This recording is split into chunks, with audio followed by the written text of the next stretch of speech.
Property in Bradford, Leeds, Yorkshire, cheap as chips. Yeah, but you know, if you live up there, then it is what it is, isn't it? Buy properties up there, innit? But what I'm saying is, it's cheap and there ain't gonna be that much growth.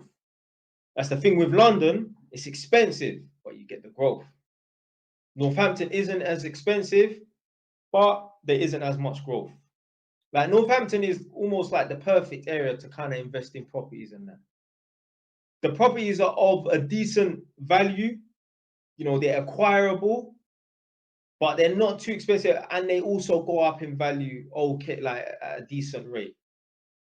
So yeah, if you ain't no mega rich person or anything like that, then yeah, man, Northampton. Like, how the fuck there's people with full-time jobs that don't even have a one-bed flat? Like, how the fuck can you not afford a one-bed flat in Northampton and you're on an okay salary? Like, even 25 grand a year. Blood, a one-bed flat in Northampton is 130 grand, yeah? So 10% of that is 13,000.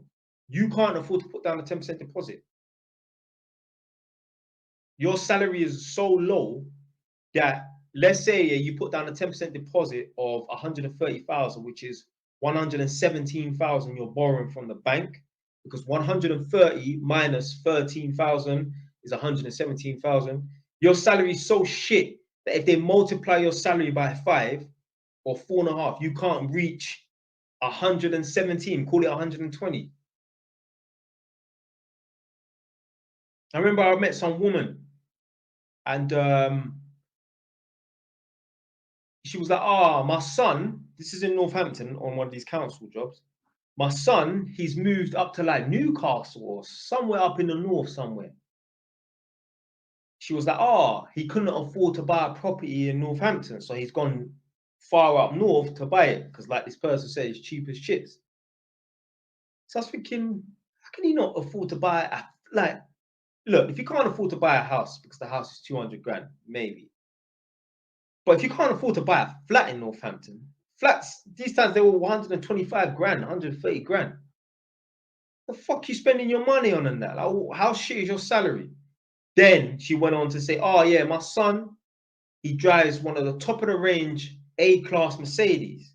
So I was like, it must be the A45 A-class Mercedes. I'm like, well, that's why he can't fucking afford to buy a property in Northampton, which is a relatively cheap price. Like, yeah, it's affordable.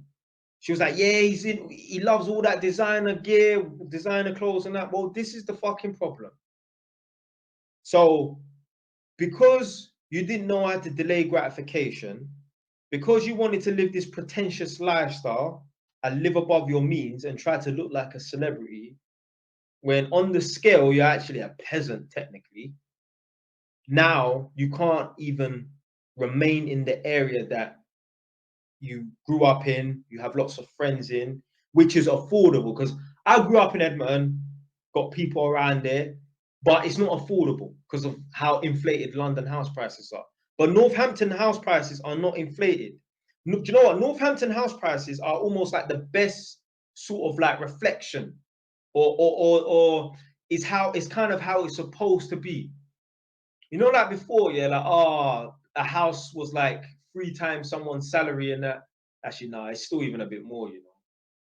Yeah, it's a bit more, yeah. Because I heard back in the day a house was only like 3 times someone's salary. Now a house is like fucking 10 times someone's salary. The average house. And I think the average house price is like 240, and let's say the average salary is like 200 and the average salary is like 30 grand. So basically 8 times 30 is 240. So yeah, it's like 8 times the amount.